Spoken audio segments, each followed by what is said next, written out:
Maayong adlaw mga higala. Atong tun-an karon ang 2,300 ka mga adlaw nga gihisgutan sa tagna ni Daniel. Ato ning himay-himayon aron ato jud ning masabtan. Ato nang sugdan.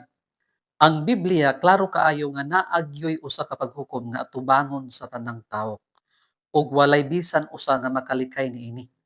Sa Daniel City, bersikulo 9 ngadto sa 10, gipakita kang Daniel ang usa ka paghukom nga nagapadayon na. Si Jesus gayud mismo miingon nga ang tanan magahatag og husay sa matag pulong nga ilang gisulti.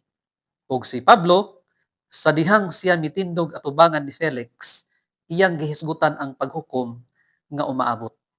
Karon mao ni ang pangutana. Kanus-a man gyud nagsugod ang paghukom? Dinhi mosulod ang tagna sa 2,300 ka mga adlaw.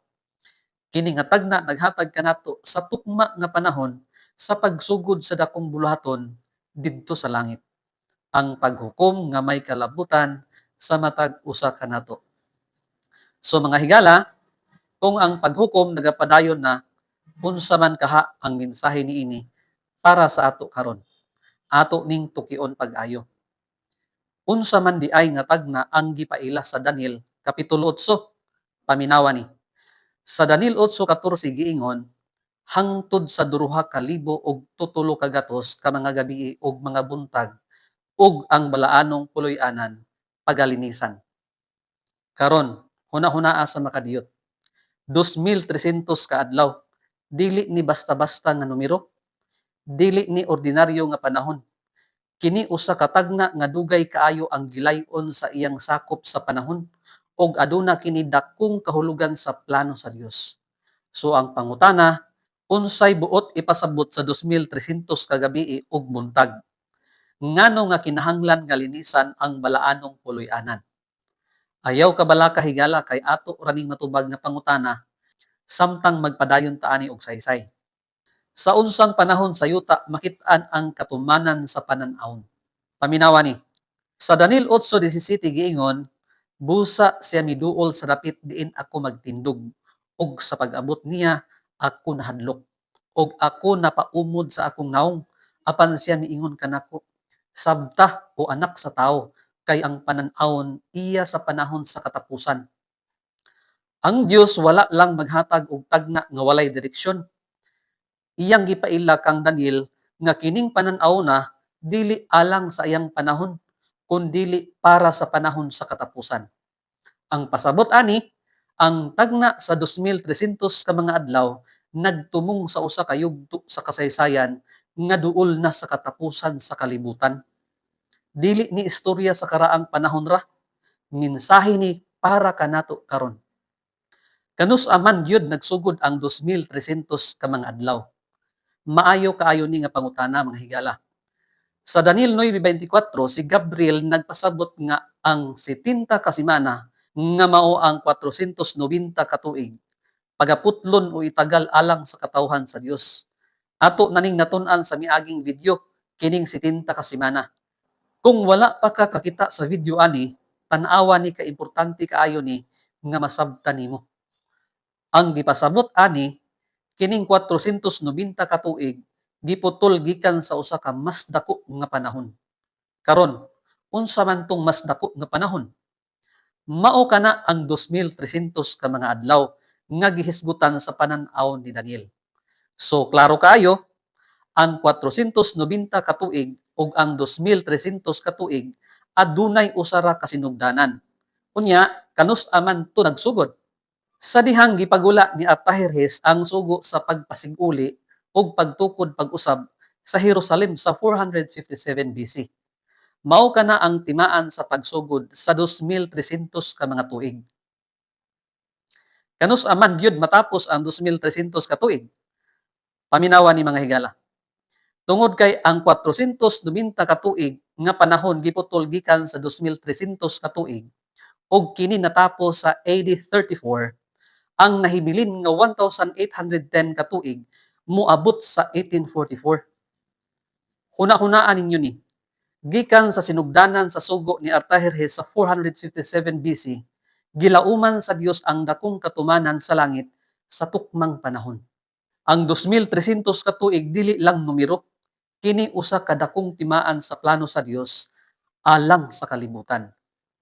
Hain man nga sangtuaryo ang pagalinisan.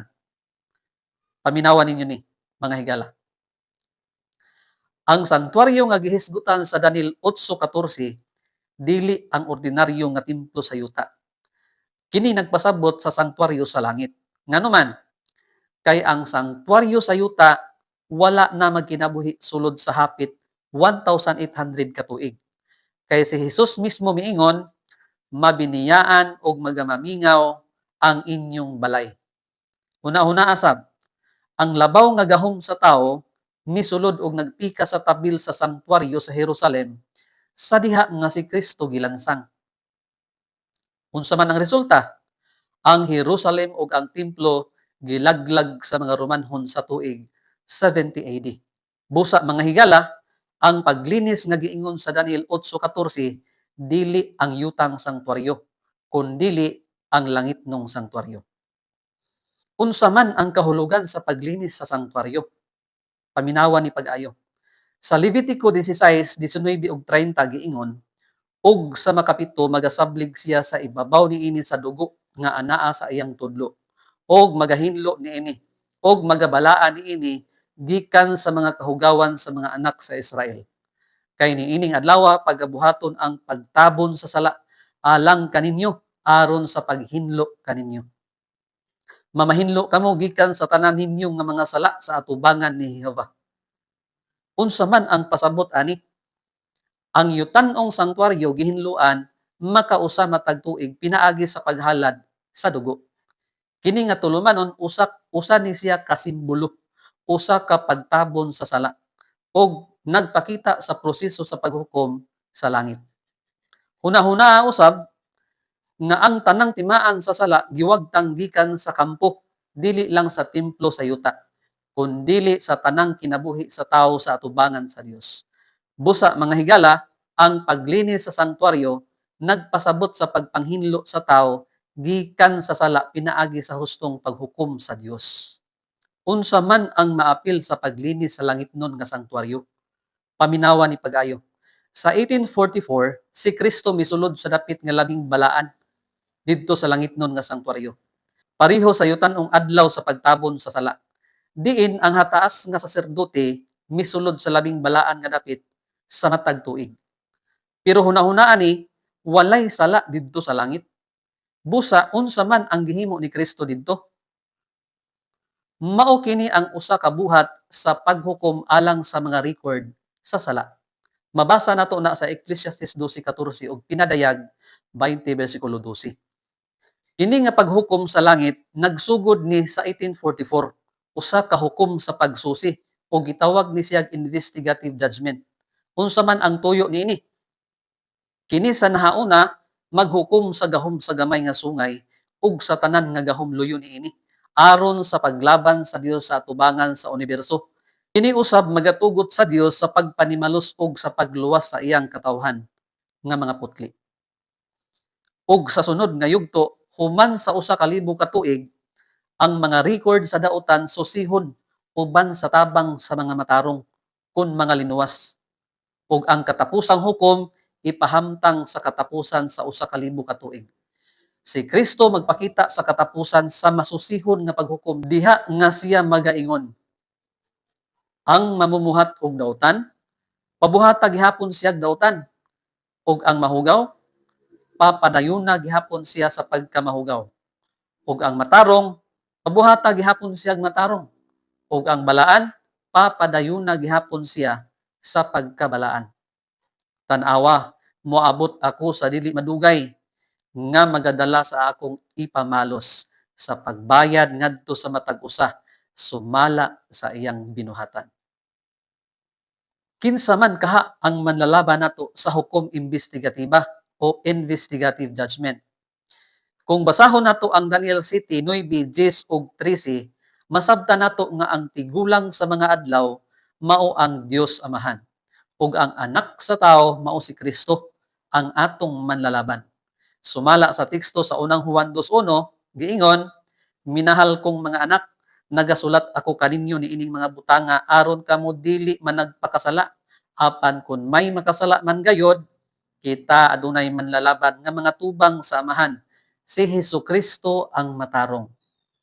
Klaro kaayo mga higala, si Kristo mao ang atong manlalaban. Nagatindog para nato sa atubangan sa amahan. Siya mao ang atong tigpanalipod ug sa atubangan sa hukmanan sa Dios. Si Kristo nga maoy naglalang kanato, siya usab ang magaluwas nato. Unsa kaha ang sumbanan diin ang tanan pagahukman. Kung atong tan-awon ang Ecclesiastes 12:13 ngadto sa 14, kini mao ang katapusan sa tanan. Ang tanan nadungog na, kahadloki ang Dios ug bantay ang iyang mga sugo. Kay kini mao ang tibuok nga katungdanan sa tawo. Kay pagadad-on sa Dios ang tagsa-tagsa kabuhat ngadto sa paghukom.